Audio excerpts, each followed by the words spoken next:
Olá, estamos tendo aqui a honra de ter a participação da doutora Lisângela Leite, ela que é mãe atípica e autista nível 1 de suporte, tem mestrado em autismo e hoje nós vamos aqui entender um pouco. Doutora Lisângela, é um grande prazer tê-la aqui em nosso podcast, uma honra, seja muito bem-vinda. Doutora Lisângela, qual as maiores dificuldades que uma pessoa sofre ao longo da vida quando descobre o autismo de forma tardia?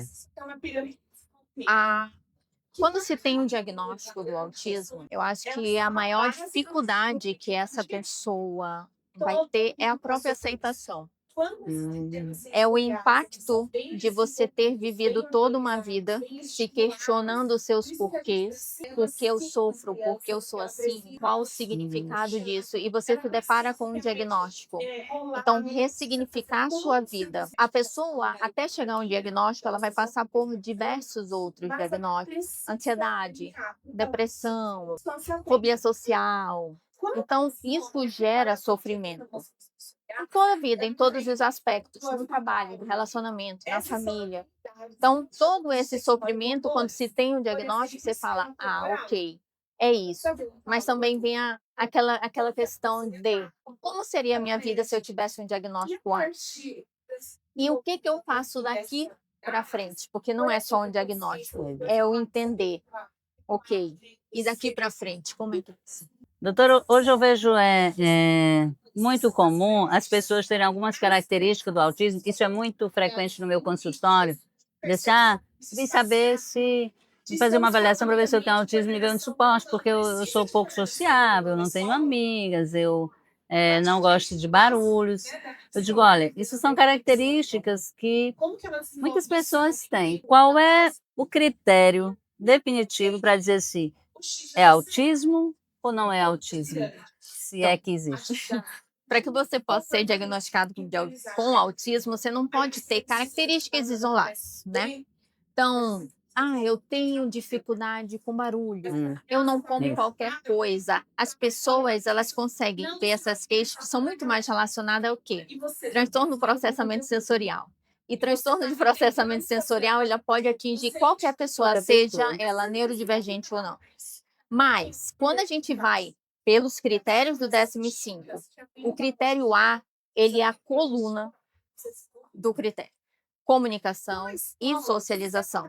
Então, quando eu tenho uma pessoa que ela apenas apresenta o critério B, que é as sensibilidades muito rígidas, eu não gosto disso, eu sento aqui, eu sento ali, mas ela não fecha 100% com o critério A, ainda que ela tenha todos os Ah, critérios B, C, D, ela não vai fechar, porque o critério A ele tem que ser 100%.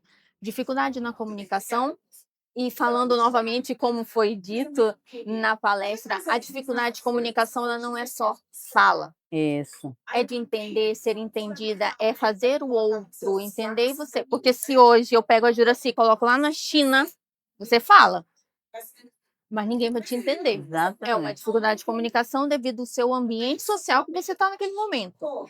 E os padrões repetitivos, ali a dificuldade que você vai ter entre essa comunicação e como você vai interagir ao seu meio. Então, o principal é o critério A. Mas, para que a gente possa diagnosticar, esse paciente ele vai ter que trazer prejuízo em todos esses critérios dessa. Assim, que ele tem que fechar tudo e Tem não que ter apenas prejuízo significativo. prejuízo em todas Então, as áreas. em todas as áreas. Não há como, por exemplo, eu não tive tantos prejuízos na infância, nem na adolescência. Agora, na idade adulta, que eu estou mais isolado. É, Então, não teve prejuízo significativo. não vai encaixar. E principalmente desde a infância.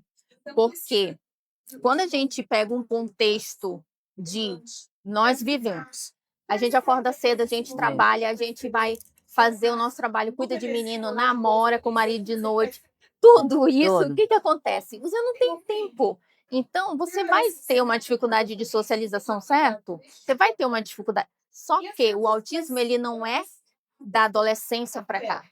Todos esses sintomas, esses critérios têm que ser vistos desde criança, não na parte adulta, porque a gente sabe que o nosso dia a dia também faz com que a gente Não queira ver o coleguinha, a gente quer ficar em casa sem barulho, porque você está hiperestimulada, sendo autista ou não. Mas o ponto é, tudo isso desde a infância.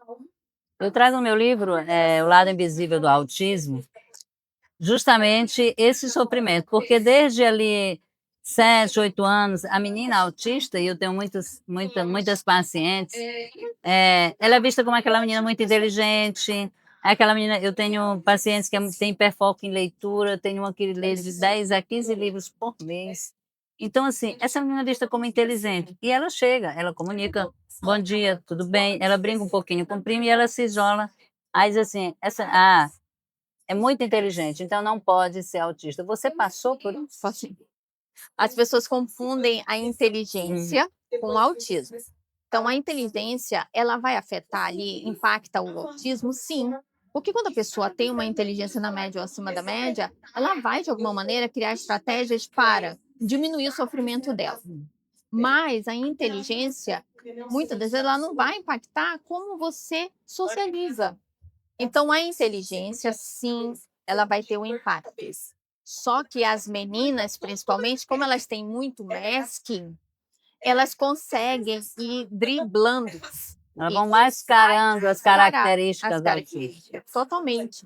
E ela vai ter essa percepção de, quando eu me comporto assim, é positivo.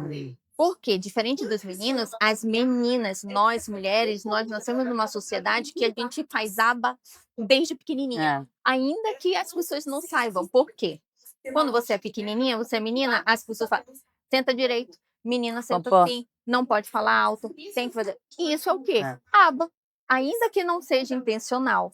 E aí, quando eu faço a aba, eu estou fazendo uma intervenção nessa menina. Então, ela vai ajustando, ajustando, ajustando. Mas, como eu te falei, a inteligência, ela vai aguentando como um suporte. Mas vai chegar um momento que você não vai. Você colapsa, ainda que seja inteligente. Por isso que inteligência, ela não está associada, muitas das vezes, ali ao suporte. Você pode ser muito inteligente, mas precisa, às vezes, de muito suporte.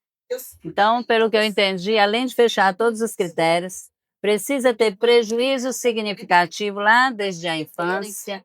A menina, principalmente gênero feminino, já é naturalmente mais exigido dela que seja comportado, que seja educada, e isso só potencializa o macho, o mascaramento, e aí, mas mesmo ela conseguindo imitar, ser sociável, isso traz um sofrimento enorme, porque aí ela entra em exaustão emocional. Por isso que hoje as mulheres vêm na consulta comigo com quantos anos?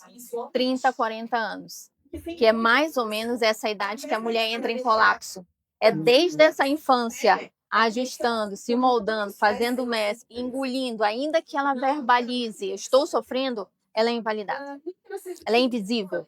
Só que vai chegar um momento que ela vai realmente colapsar. E qual é a idade do colapso? Entre 30, 40 anos. E ainda vem o potencial da menopausa. Uau! Que aí é outra conversa. Então foi esse nosso bate-papo muito interessante com a doutora Elisângela Leite. Muito obrigada, doutora Elisângela. Tchau, até o próximo episódio.